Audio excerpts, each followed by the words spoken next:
Hello everyone and welcome to Armonia Seminary. My name is Alethea Thompson. Today we're going to get a little bit political. On the Jedi Politics page, which you can find on Facebook, and it is run by Vicki Evans Snips, someone brought up that Alex Jones, that guy, is predicting that today will mark the beginning of a civil war in America. So the question came up, what on earth would a Jedi do in this situation? Which side do we take? So, civil wars are complex. In a modern war, just us versus an enemy way far away, we are easily told about how the enemy has seriously hurt us or hurt somebody else. It bombards our media until we start hearing counter information.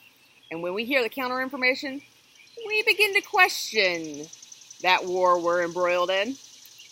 Those wars are often fought on soil far away from us, and so we're far removed. But a civil war? That's in your backyard, man.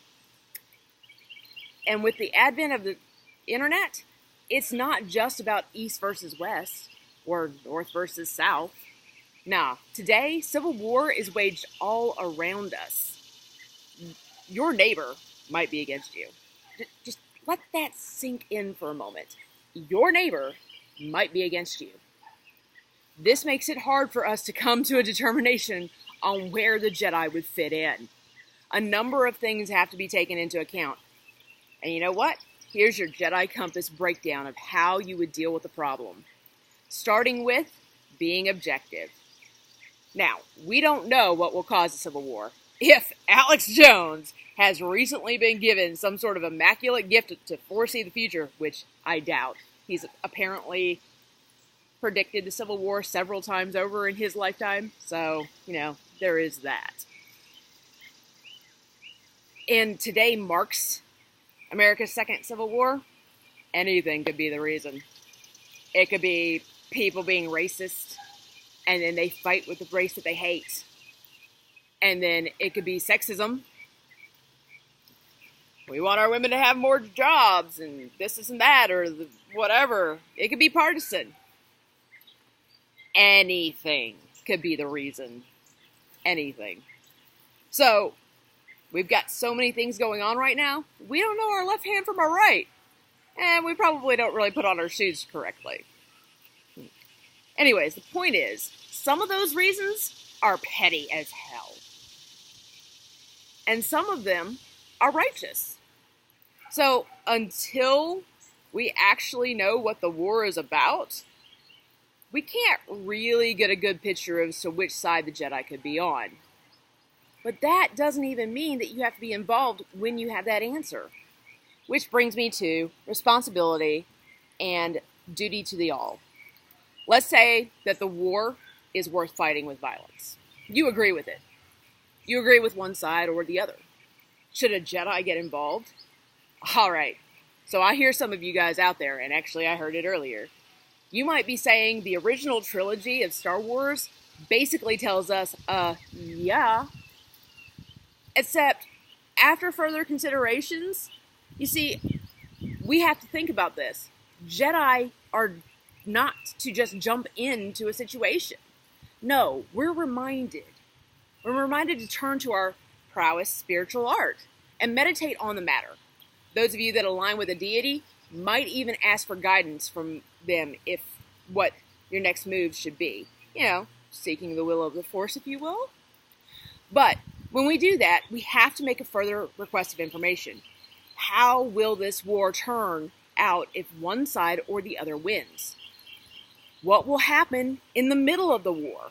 Whose lives are at risk? What's the best role I can play to the efforts of sustaining the all when we speak of duty to the all? All right, so, a number of areas actually in the Jedi Compass apply to this question. And for the sake of brevity, and to hopefully inspire you to consider it further yourself, I'm only going to address one more section that applies. Self-awareness. What are you capable of? We all want to jump on the bandwagon and say that we would fight. But if we're honest with ourselves, there are things that could prevent us from doing so. We might be better served providing a support role to the fight, protecting the children, helping get people out that don't want any part of the fight, sliding into a role of healing, or providing charity to the victims. You might even be called to support in the form of a spiritual calling, helping people cope with the horrors of war. There's a reason that our military in the U.S. has a chaplain corps. They're vital.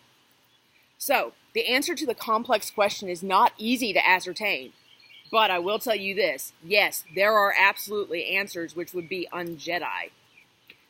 But, until Alex Jones's prophecy comes to fruition, you cannot begin to determine what is the right answer.